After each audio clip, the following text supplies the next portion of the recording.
What's going on, everybody? Welcome to Cannaclinical. We all know that you can smoke or vaporize CBD and do oral drops underneath the tongue, but what about lotions? Look around in some local health food stores and you'll probably see them. This study looks at whether CBD can actually effectively absorb through the skin, and if so, how well it works to reduce inflammation and pain. This study specifically evaluates inflammation, evidence of elevated pro-inflammatory biomarker secretion, and pain, and also if the CBD affected the rat's behavioral activity similarly to the way that THC does, whether there's any type of impairment there to its motor function or cognitive function. And if the CBD affected the rat's behavioral activity to assess any type of impairment there to its motor function and cognitive function. To assess impairment, they allowed the rats to explore in an exploratory chamber, they called it, for 45 minutes before and 45 minutes after administration of CBD. They measured specifically the amount of time that they spent moving, the distance moved, and the number of times that they reared up on their hind limbs and the amount of time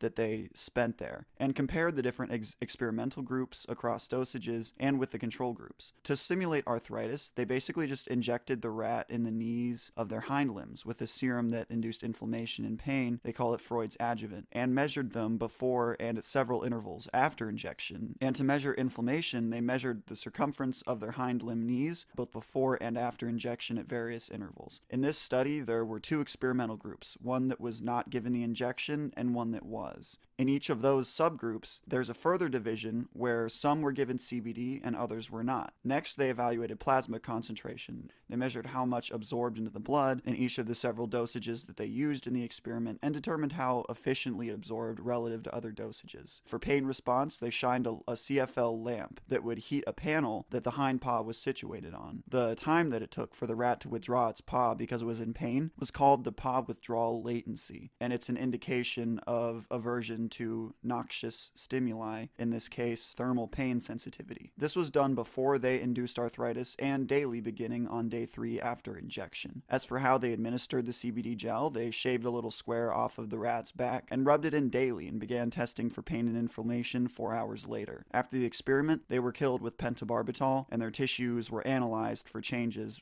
between all of the groups. Now, I've taken the liberty of breaking down the experiment into a simple schematic here to give you kind of a concrete idea and a visualization of how the groups were broken up and what was done to them and what they changed and how it affected the values that they're evaluating in a more general sense. If you want a more complete picture and a more detailed description, check out the paper itself. I'm just trying to summarize the findings here and give you guys access to the source material. To be honest, anything more like reading everything to you guys I think would be unwatchably long and dry, both for me to make and for you to watch. So let's keep this watchable and go forward to the results section and get into what actually happened. I'll post a link to the full paper down below, so check it out at your own leisure. Plasma levels.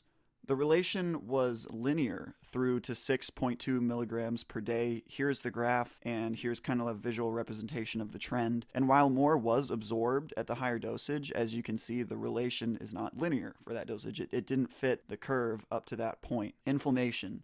The degree of inflammation decreased as the dosage increased, and this is what's called dose-dependent, meaning that there was a stronger response with stronger concentrations of CBD. The most effective dose as a function of the amount used, basically the most bang for your buck, was 6.2 milligrams per day. The 62 milligrams a day was a little bit better, I guess, but not much so. Certainly not, since the next lowest dosage is 10 times less concentrated. Pain scores.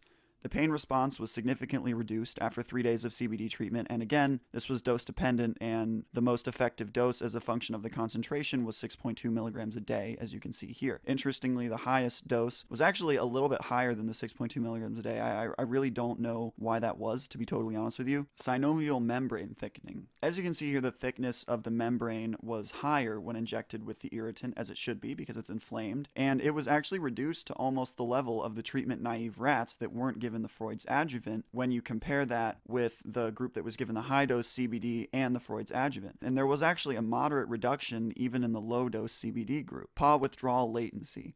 The time that it took the rats to withdraw their hind paw from the pain increased pretty significantly with high-dose CBD. There actually wasn't much difference between the two highest doses. The low-dose CBD below that didn't do much at all compared to the control. And just to make sure that this was due to the inflammation and a resolution of the inflammation and the pain, and not just like, a fluke, compare this to the treatment-naive rats in the figure down below, where there was virtually no change across all dosages, including high-dose CBD. Exploratory activity. Between between pre and post treatment, there didn't seem to be much difference in exploratory activity, which suggests that there was no major change in behavioral function and cognitive function in the rats across all dosages. There was a small decrease in exploratory activity and increase in resting, but this isn't really all that significant. We're talking about, on aggregate, a few minutes of extra rest out of the 45-minute exploratory periods prior to and directly after treatment. Tissue analysis. So in the tissue analysis, they analyzed several biomarkers through fluorescence imaging that are named here. These are generally associated with inflammation and were increased in the group that was given Freud's adjuvant. Now, we also see that across all dosages, even low dose compared to the group that was given the arthritis and the control serum, you will notice reductions, with the most significant one being in the high dose CBD. So to summarize, inflammatory markers were down, exploratory activity was not significantly altered, inflammation was significantly reduced in the high dose CBD group, in addition to hypersensitive pain response and synovial membrane thickness, nearly to the level of the treatment-naive rats. All the while, the CBD seemed to be bioavailable and effectively absorbed through the skin, even though it was not rubbed directly on the inflamed joint. And the reason why they did this was because they wanted to rule out the possibility of rats licking it off and control for the impact of oral ingestion. So for humans, this is hopefully not as big a concern. I don't know many people that can, in fact, lick their knees, let alone people that actually do on a regular basis. Now let's talk about future studies. This would be an interesting thing to evaluate, whether it works better rubbing it on the affected joint or not. A decrease in inflammation and in secretion of these biomarkers is essential in treating the symptoms of rheumatoid arthritis. So CBD shows potential promise as a part of a treatment strategy. While the exact mechanism is not yet known, they do note several possible mechanisms by which CBD interacts with nociceptive pathways or pain-producing pathways, whether it be neurogenic or temperature-sensitive or mechanical in nature. I will break these down in a separate video in detail in a more or less review of how cannabis can relieve pain. Seeing how subjective pain scores and some objective measurement of pain would also be interesting as well, to see if they match up and how strongly. Basically to evaluate to what extent placebo effect, the effect that you think is happening, versus what actually is happening,